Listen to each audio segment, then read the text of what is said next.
kayamanan o kaibigan. Handa kang pumaslang para ang gutom matabunan o kaibigan, na handa kang masamahan sa saya. Kahit nahirap ng buhay ay di siya nawawala. O gumising sa katotohanan, di lahat ay totoo. Kadalasan nilalaso na salita ang utak mo.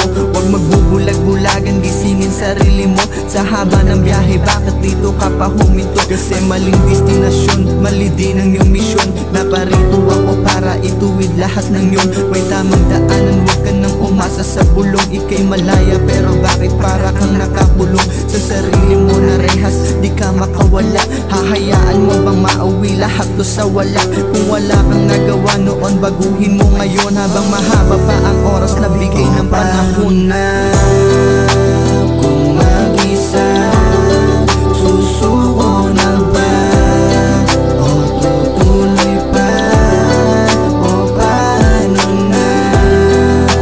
Kung mag-isa, papatawarin mo ba o magluluksa sa aking nagawa? Di lahat ng kaibigan ay makakasama mo. Kung tunay ka sa tunay, sila lang kakampi mo.